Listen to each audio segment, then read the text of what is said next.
Hi friends, welcome back to our channel.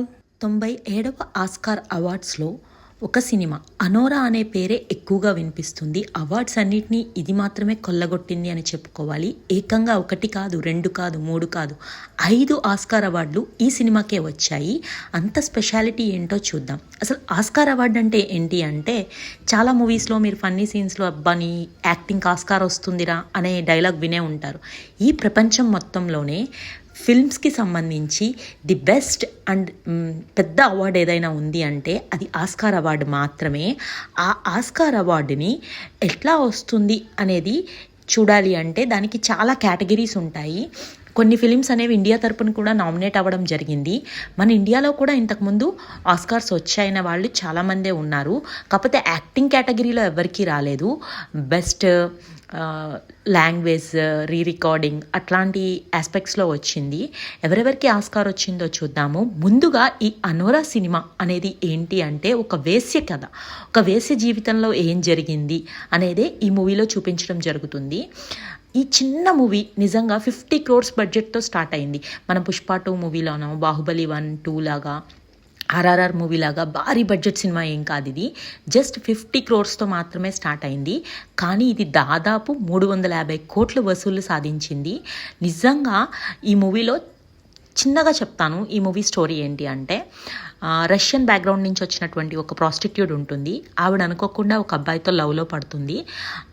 ఆ అబ్బాయి ఈమెను సీక్రెట్గా ఇంట్లో ఫ్యామిలీ ఎవరికి తెలియకుండా మ్యారేజ్ చేసుకుంటాడు. ఆ విషయం తర్వాత వాళ్ళ ఇంట్లో వాళ్ళకి తెలుస్తుంది. కానీ ఆ అబ్బాయి తరపున ఫ్యామిలీ అనేది చాలా బిగ్ షాట్ ఫ్యామిలీ అన్నమాట.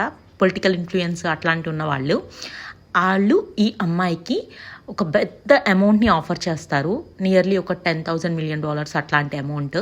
అప్పుడు తను ప్రాస్టిట్యూట్ కాబట్టి వాళ్ళు ఏం ఎక్స్పెక్ట్ చేస్తారంటే ఆ అమౌంట్ తీసుకుని వెళ్ళిపోతుంది అనే ఉద్దేశంతో, మా అబ్బాయిని వదిలేసి వెళ్ళిపో, నువ్వు బ్లాక్మెయిల్ చేసి మ్యారేజ్ చేసుకున్నావు అని చెప్పి తన మీద నిందిస్తూ ఉంటారు. అప్పుడు అలాంటి సిచ్యువేషన్లో తను ఏం చేస్తుంది అనేది ఈ మూవీ స్టోరీ అని చెప్పి. కానీ నిజంగా 5 కేటగిరీస్లో వచ్చింది ఈ సినిమాకి. ఏంటి అంటే, బెస్ట్ పిక్చర్, ఆ హీరోయిన్కి బెస్ట్ యాక్ట్రెస్గా వచ్చింది. ఆ మూవీ డైరెక్ట్ చేసినటువంటి అతనికి బెస్ట్ డైరెక్టర్ అవార్డు వచ్చింది Oscar. Best original screen play, ఇది కూడా డైరెక్టర్కే అన్నమాట.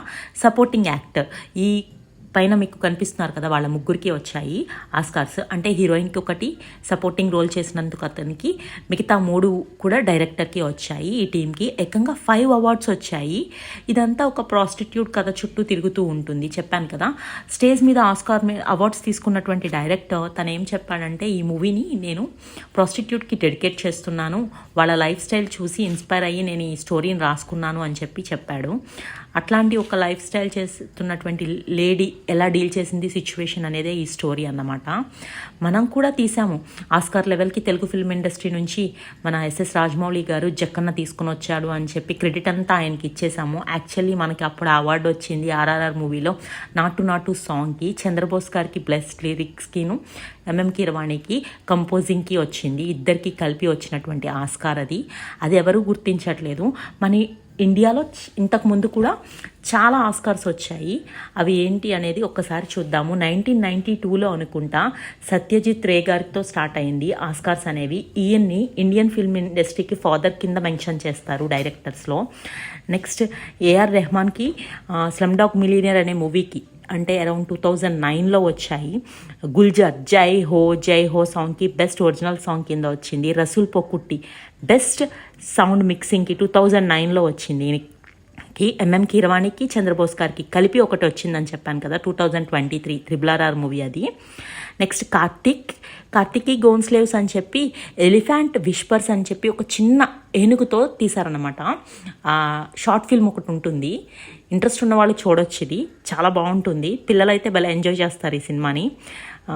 ఎలిఫెంట్ విస్పర్స్ అని చెప్పి 2023లోనే వచ్చింది. ఇది కూడా చెప్పాను కదా, వీళ్ళందరూ కూడా మన ఇండియా తరపున ఆస్కార్ విన్నింగ్. ఎవరికి యాక్టింగ్లో రాలేదు, డైరెక్షన్లో రాలేదు, ఇంకా బెస్ట్ మూవీకి రాలేదండి.